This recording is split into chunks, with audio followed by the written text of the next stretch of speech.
Good day. Today I'm going to replace the lower control arm on the right hand front because it was damaged when we were on a unknown track and we hit a very small stump that was obscured by some grass. So let me show you the damage to the left hand side there.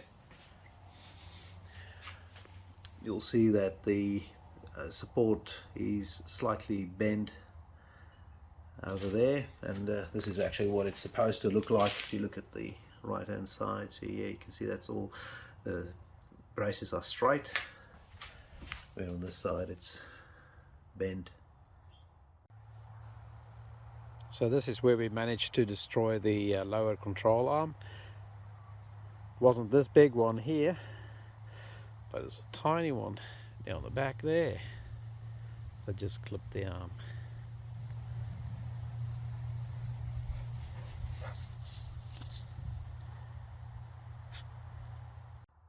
To remove the control arm, we have to unbolt it from the main frame using the bolt that you can see at the bottom right there, and obviously we'll have to also pop the ball pin in there to be able to remove the arm. Access to the bolt is only possible when you actually remove the front cover there, as well as the bumper bars, and I'll take you through how to remove those shortly. First we are going to remove the bumper bar, and to do that we need to remove the 4 bolts holding the hitch receiver in place, and for that we need a 13mm socket, and then we need a T4T Torx to remove the 4 bolts at the top there, with a 13mm flat to remove these bolts. The bumper bar lifts off very easily, so we're going to lift it off now and put it to one side.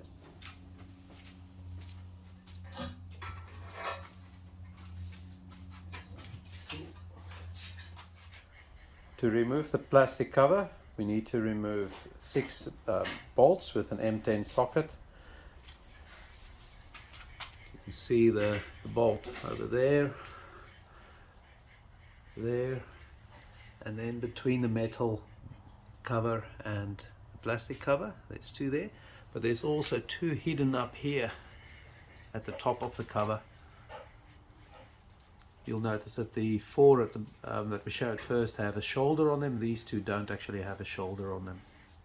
The 4 bolts on the left hand side are the ones with a shoulder, and the 2 hidden ones, so they don't have a shoulder on them. To remove the plastic cover, we simply pull it towards us. Put it to one side. To remove the front metal bumper, we have to remove 6 bolts, and we have to use a 15mm socket for that. We've got 4 bolts located underneath the winch here, and then the other 2 screwing upwards, and you can just see the reflection there of the 2 bolts on the side here where they are. With the bolts removed, you just simply take the bumper away and put it to one side.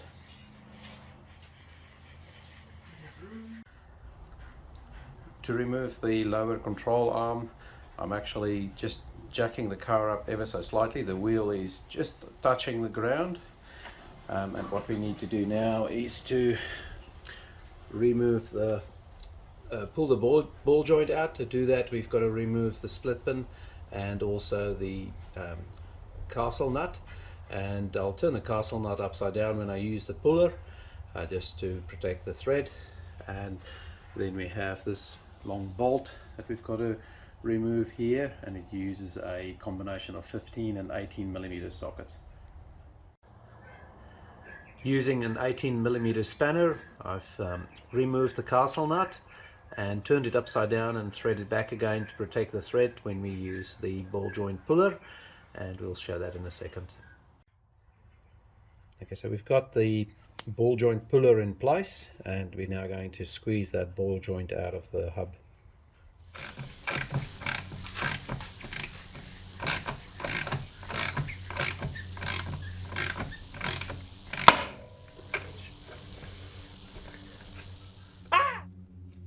With the ball joint free from the knuckle, it's now time to remove the long bolt that's attaching the A-arm to the frame, and for that we need a 15mm socket on the front and an 18mm at the back. Now you can slide the bolt out, and you can see how the arm comes loose, and now it will pop out from the ball joint, will pop out as well, and you lift a bit at the frame up and that will twist it all out.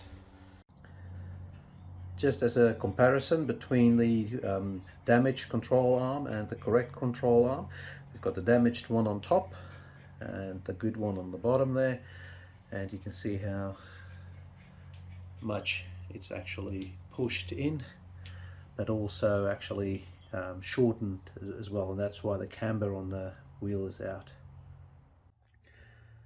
Now that you've pushed the new ball joint into place on the new arm, you're ready to install the arm. The ball pin assembly is now pushed into the A-arm, and you see it quite nicely. We have to insert the circlip to hold it in place, and then also the damping sleeves. You can see the one on this side on the front and one on the back that's inserted, and also the grease nipple is in place as well. Now the circlip's in place, and we've also fitted the cover. Okay, remember to push out the old sleeve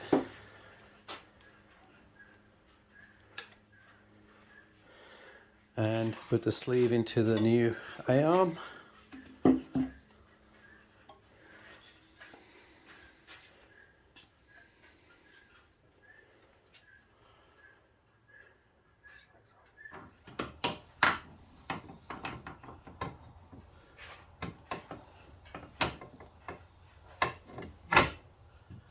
Right, got the pin joint in, get the castle nut just to hold it in place for now, get the bolt in.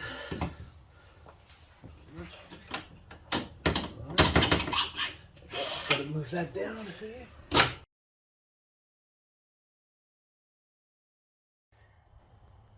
Okay, the castle nut is torqued up and the new split pin is inserted, so that side is finished now. Next step is to torque up this bolt, and I'm using 80 Newton meters on that. And then the final thing would be to grease the joint through the grease nipple there.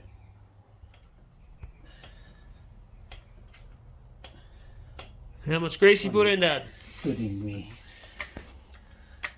until it squirts out. Thank you for watching, and now that we've done all this work, all we need to do is to reassemble the front end and then go out on the tracks. Enjoy.